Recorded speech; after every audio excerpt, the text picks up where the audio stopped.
नमस्कार दोस्तों, ऐसी न्यूज में आपका स्वागत है। जैसा कि आप देख रहे हैं, जो विशाल समागम था सतलोक आश्रम बैतूल में, यहाँ पर बहुत दूर दूर से लोग आए थे और इसी समागम के उद्देश्य में हमारे साथ कुछ जो आए हुए हैं दूर से लोग, उनसे हम जानते हैं। जी सर, क्या नाम है सर आपका? मेरा नाम त्यागराजन स्वामी है।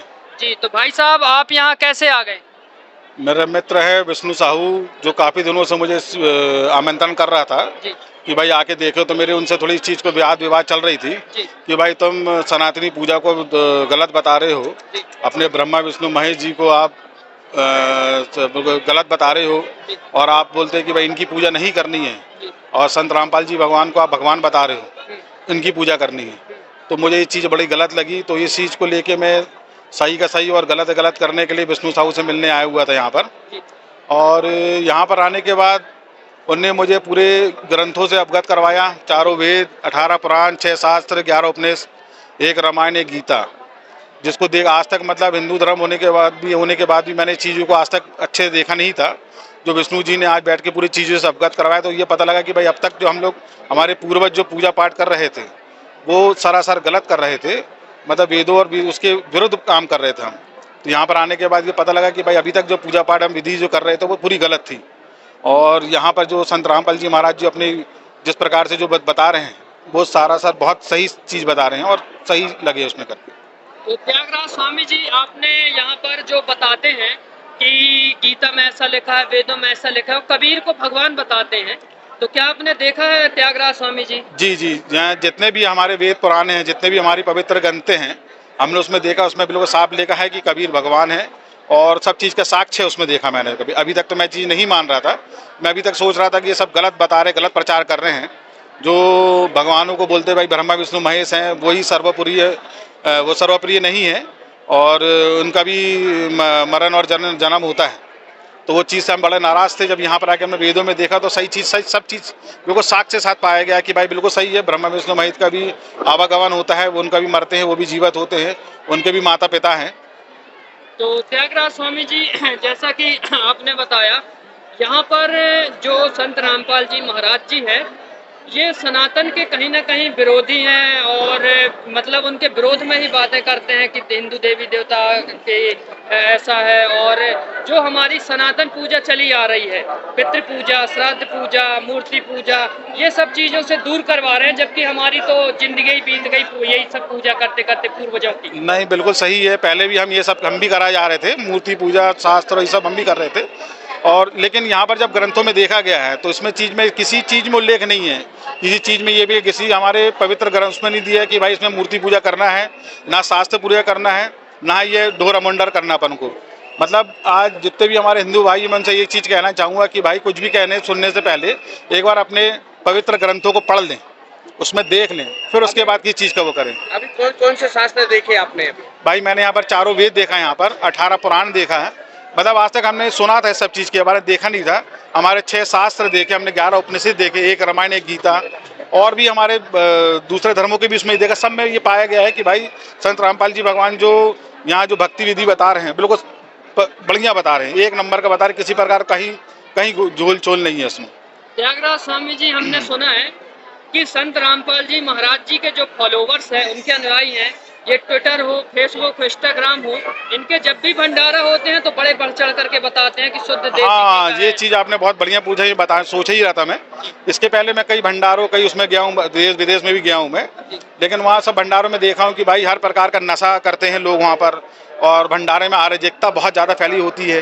वहाँ पर हर प्रकार का नियम कायदे कानून तो कुछ रहता ही नहीं है। मतलब भंडारे के साथ साथ चलते चलते लड़ाई झगड़ा हो रहा है, भगदड़ मच रही है, आपस में तरह तरह मच रही है, गाली गलौज हो रहा है। यहाँ पर आने के बाद एक चीज़ ये देखी कि भाई किसी प्रकार का कोई नशा कोई आदमी नहीं कर रहा है। यहाँ पर एक दूसरे को हाथ जोड़ के सत साहिब करके संबोधित करते हैं।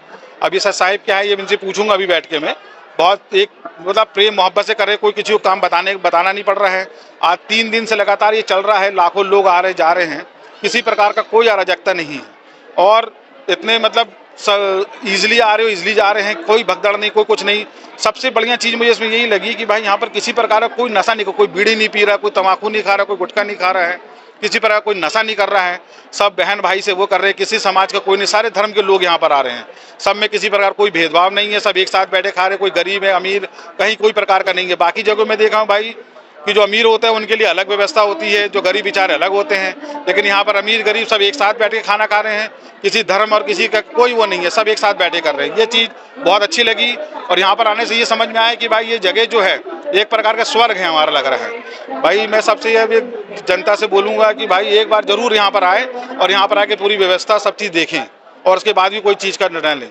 जी, त्यागराज स्वामी जी, जैसा कि आपने जिक्र किया कि विष्णु साहू जी ने आपको बुलाया, कई बार आमंत्रण कार्ड भी दिया, लेकिन आप पहली बार आए और इसके पहले आप तो साहू जी को विरोधी मानते थे कि ये धर्म विरोधी है, लोगों से जो सुना था, तो लेकिन आकर के और ये सब माहौल देख करके कैसा लग रहा है? विष्णु साहू जी को आप क्या कहेंगे जो आज आपको आपके पहले हमारे वो मित्र शुरू से थे, उनने जब बुलाया था हमें उनको अपना दुश्मन समझने लगे थे।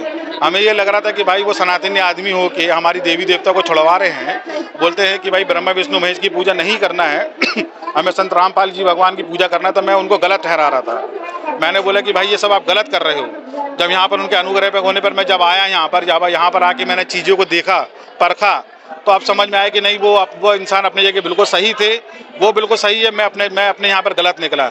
जब उनकी सब बताई हुई चीज़ों को देखा सब किया तो उसमें ये पता लगा कि भाई ये वाकई अद्भुत चीज़ है यहाँ पर, मतलब मेरे पैरों तले जमीन निकल गई यहाँ पर जो ये देखने के बाद। त्यागी जी, आप जैसा कि बहुत सारी जगह गए होंगे, बहुत सारे भंडारों में, बहुत सारी जगह आश्रमों में भी गए होंगे, तो जो व्यवस्थाएं यहाँ की हैं और वीआईपी व्यवस्था रहती है, कई जगह बहुत सारे पैसे लिए जाते हैं, रजाई गद्दा सब चीज़ तो उपलब्ध रहती है, लेकिन उसका कहीं ना कहीं शुल्क लिया जाता है, तो यहाँ की क्या कैसी व्यवस्थाएं हैं? यहाँ पर कोई अमीर गरीब की बात नहीं है, यहाँ पर किसी प्रकार का कोई शुल्क नहीं लिया जाता है, बिल्कुल निःशुल्क है। आप 3 बार 4 बार जितने बार भंडारा करो 1 रुपये उसका नहीं जमा करना है। रजाई गद्दा आपको निःशुल्क मिल रही है, सुबह से लेकर शाम तक चाय की सेवा चल रही है, पानी जल सब कुछ है यहाँ पर, किसी प्रकार का 1 रुपये आपको नहीं देना है और बढ़िया सेवा चल रही है यहाँ पर। जी, तो अपने जो भी हिंदू भाई हैं और सनातनी भाई हैं उनको भी आप क्या कहना चाहेंगे त्यागी? मैं उनको हाथ जोड़ के कहना चाहूँगा कि एक बार संत रामपाल जी भगवान के यहाँ पर भंडारे में जरूर आए, अपने जो उनकी जो आंखों में जो पट्टी पड़ी है वो पट्टी को यहाँ पर आने के बाद अपने आप खुल जाएगी और यहाँ पर आने के बाद उनकी आंखें खुल जाएगी, जो ज्ञान है वो समझने के बाद वो समझ जाएंगे भाई क्या चीज़ क्या सही है क्या गलत है। स्वामी जी, हमें एक बात खटकी कि इनके जो न्यायी हैं संत रामपाल जी महाराज जी को भगवान बताते हैं, जबकि वो तो आम इंसान है, भगवान कैसे हो सकते हैं? भाई अगर वेदों के हिसाब से देखा जाएंगे, अगर हम अपने चारों ग्रंथों में पढ़ेंगे उसमें वेदों में, तो उसमें संत रामपाल जी का भगवान का रूप दिया हुआ है, कबीर साहब को किया हुआ है, संत रामपाल जी उसके हिसाब से भगवान है भाई जी। और भी सर, जो सतलोक आश्रम बैतूल में बहुत अच्छे अच्छे कार्य किए जा रहे हैं, मानवता का संदेश दिया जा रहा है। हाँ, एक चीज और है, यहाँ पर एक नया समाज की निर्माण हो रहा है। अभी कल की बात है, कल 51 जोड़ों का शादी हुई यहाँ पर, जिसमें बिल्कुल 1 रुपये दहेज न लिया गया न दिया गया। ये सर्वे बहुत से अच्छी चीज़ लगी कि आज दहेज के चक्कर में काफ़ी हमारी बहन बेटियाँ जो है उनका घर परिवार बर्बाद हो रहा है, और यहाँ पर बिना दहेज की शादी जो प्रथा चालू हुई है, ये समाज को एक नए युग की ओर ले जा रही है और एक नया समाज का निर्माण होने वाला है। आपने यहाँ देखा गलत भ्रांतियाँ संत रामपाल जी महाराज जी के बारे में फैली है, तो क्या आप अपने समाज में जाएंगे तो उनको क्या नहीं कहेंगे? मैं जो मेरे जानने पूछने वाले जो लोग हैं उनसे जाके बताऊंगा कि अभी तक जो अपन सुन रहे थे, जो समझ रहे थे, वो सब गलत चीज़ थी। यहाँ पर एक बार जरूर आए और यहाँ पर आके बैठ के देखे समझे तो जो पता लगेगा कि भाई क्या चीज़ सही है क्या चीज़ गलत है। संत रामपाल जी भगवान वाकई भगवान है और पूजनीय है यहाँ पर। तो ये जो कार्य किया जा रहा है, तो कहीं ना कहीं आपसे भी विष्णु साहू जी ने चंदा अंदा लिया होगा, पर्ची कटवाई होगी? नहीं, बिल्कुल 1 रुपये नहीं किया गया। उनने पिछले कई सालों से निमंत्रण मुझे भेज रहे थे, तो ये आज हो सकता है मेरा उद्धार होना हो तो इसलिए मैं यहाँ पर इस बार आ गया। 3 दिन के मैंने कार्यक्रम में देखा हूँ, किसी प्रकार का 1 रुपये किसी का नहीं है। और अभी भी आप देख सकते हैं लोग आ रहे हैं जा रहे हैं, बहुत बढ़िया से आ रहे जा रहे, किसी प्रकार किसी को कोई दिक्कत नहीं, कोई परेशानी नहीं है। उद्धार की बात की आपने, तो ज्यादातर तो लोग प्रयागराज या यहाँ वहाँ जाते हैं, लेकिन आप इधर उद्धार करवाने के लिए ऐसा बोल रहे हैं? भाई उद्धार का ये है कि आज पहले हम अपने अगर पूर्वजों की मानते हैं तो ये बोला जाता है कि भाई गंगा जी में स्नान करा जाए, प्रयागराज में जाए तो आदमी का जीवन सफल होता है और उनको मोक्ष मिलता है।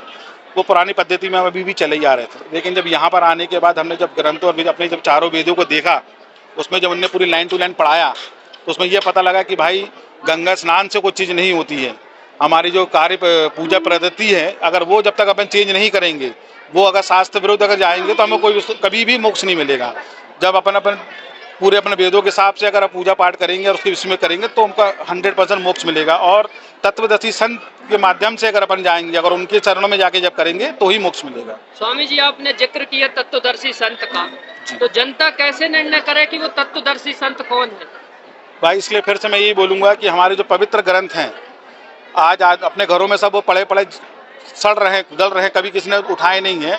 न्यायालयों में उसका सिर्फ हाथ रख के उसका शपथ लिया जाता है, लेकिन कभी पढ़ा ही नहीं जाता। उसको एक बार हाथ जोड़ से विनती है मेरी कि भाई एक बार सब अपने ग्रंथों को पढ़ें। अगर ग्रंथों को जब पढ़ेंगे तो अपन को सब चीज़ समझ में आएगा, क्या सही क्या गलत है। सब कुछ पहले से लिखा हुआ है, हमने आज तक कभी उसको पढ़ा ही नहीं है। हमारा लास्ट क्वेश्चन आपसे, ये दावा ठोकते हैं संत रामपाल जी महाराज जी का न्याय कि सत्ययुग आएगा, सत्ययुग आएगा, सत्ययुग आएगा। इतने सारे संत हैं, अगर सत्ययुग आना होता तो कब का आ जाता? भाई सतयुग आ गया है समझ लीजिए। एक बार जब आदमी आश्रम आएगा तो यहाँ पर आके उसको सतयुग टाइप का माहौल दिखेगा, क्योंकि यहाँ पर कोई किसी से बेतू से बात नहीं करता, कोई किसी से गाली गलौज नहीं कर रहा है। बड़े सरलता से एक दूसरे को हाथ जोड़ के संबोधित करते हैं और बहुत ही भव्य टूप का रूप लगता है। ऐसा मतलब समाज हमने पहले कभी नहीं देखी और कभी नहीं देखा कि यहाँ पर स्टेप से करके वो है करके। तो हमने ये भी सुना है कि सनातन धर्म का पुनरुत्थान करने वाले संत रामपाल जी महाराज जी हैं। संत रामपाल जी महाराज जी तो आज से आए और हमारे शंकराचार्य तो कब से हैं, तो सनातन का तो उत्थान कब से चला आ रहा है, कब से है सनातन का उत्थान? सॉरी, शंकराचार्य जी तो ठीक है, लेकिन जो ज्ञान की बात है फिर से वही बोलूँगा मैं। अपने जो वेदों जो हैं हमारे, शंकराचार्य ने जो वेदों का कभी कोई खुल के उस चीज़ को वो प्रमाण नहीं बताया, खुल के उस चीज़ को सरलता से लोगों के सामने नहीं लाया। संत रामपाल जी भगवान जी ने सारे वेदों सारे चीज़ों से प्रमाण निकाल के बताया कि भाई क्या चीज़ सही है, क्या चीज़ गलत है। तो और भी आप लोगों को इस आश्रम के बारे में क्या कहना चाहते हैं जो मानवता का आश्रम है? मैं तो ये वो कहूँगा कि भाई जो लोगों के बाहर जो भ्रांतियाँ हैं बनी हुई है कि भाई आप संत रामपाल जी भगवान को लेके कि भाई वो भगवानों की पूजा पाठ छुड़वा रहे हैं और अपनी पूजा करवा रहे हैं, बिल्कुल सरासर गलत है। भाई वो बिल्कुल सही चीज़ करवा रहे हैं, वो पूरे अपने वेदों के हिसाब से सब चीज़ करवा रहे हैं। एक बार अपन अपने वेदों को देखेंगे तो अपन सब मान जाएंगे भाई वो संत रामपाल जी भगवान है, बिल्कुल सही जा रहे हैं और सही हैं बिल्कुल। और आज वाकई भगवान वही है, धरती में कोई है तो संत रामपाल जी भगवान ही भगवान है। इसमें मैं विष्णु साहू का बहुत बहुत धन्यवाद कहना चाहूँगा कि उनने मुझे यहाँ पर ला के पूरी चीज़ें, मेरी जो आँखों में जो पट्टी थी वो पट्टी को खोली और मेरे को इस चीज़ का पवित्र ज्ञान मेरे को बताया कि भाई ये चीज़ ऐसा है, ये चीज़ सही है, ये चीज़ गलत है। बहुत बहुत धन्यवाद कहूँगा संत विष्णु साहू जी। पूरे विश्व में संत रामपाल जी महाराज जी का पूरे विश्व में खुला भंडारा चल रहा है, पूरे विश्व को आमंत्रण कर रहे हैं, तो आपको क्या लग रहा है इस भंडारे में सभी को आना चाहिए? बिल्कुल, इस भंडारे में सबको आना चाहिए, हर जन लोग, हर वर्ग के लोग को आना चाहिए। किसी धर्म और विशेष की बात नहीं, सारे धर्म के लोग आए और बिल्कुल इस भंडारा का बिल्कुल पवित्र भंडारा का ग्रहण करें और अपने विचारों को में बदलाव अपने आप ही देखेंगे बिल्कुल लोग करके। त्यागी जी, हमने ये सुना है कि संत रामपाल जी महाराज जी से जो नाम दीक्षा लेते हैं, जुड़ते हैं, वो कहीं ना कहीं धर्म परिवर्तन कर लेते हैं। क्या बात है, क्या माजरा है? ऐसा बिल्कुल कुछ भी नहीं है, यहाँ किसी प्रकार का कोई धर्म परिवर्तन नहीं है। यहाँ पर सिर्फ वही, मैं फिर वही बोलूँगा कि भाई अपने वेदों और उसकी वाली बात है, जो आदमी को जो ज्ञान का अभाव है उस चीज़ को लेकर आदमी करे। कहीं कोई धर्म परिवर्तन नहीं है, सब कुछ बिल्कुल बढ़िया चल रहा है और इसमें करेंगे जी। और सर, जैसा कि आप बार बार संबोधित कर रहे हैं कि संत रामपाल जी भगवान हैं, तो ये इनका भगवान आप कैसे क्या कह रहे हैं? ये ग्रंथ के हिसाब से हैं और अगर चारों वेदों को अगर अच्छे ध्यान अध्ययन को करेंगे तो उसमें संत रामपाल जी भगवान का उल्लेख किया हुआ है कि भाई संत रामपाल जी भगवान हैं, कबीर जी भगवान हैं। जी, धन्यवाद। जय श्री राम।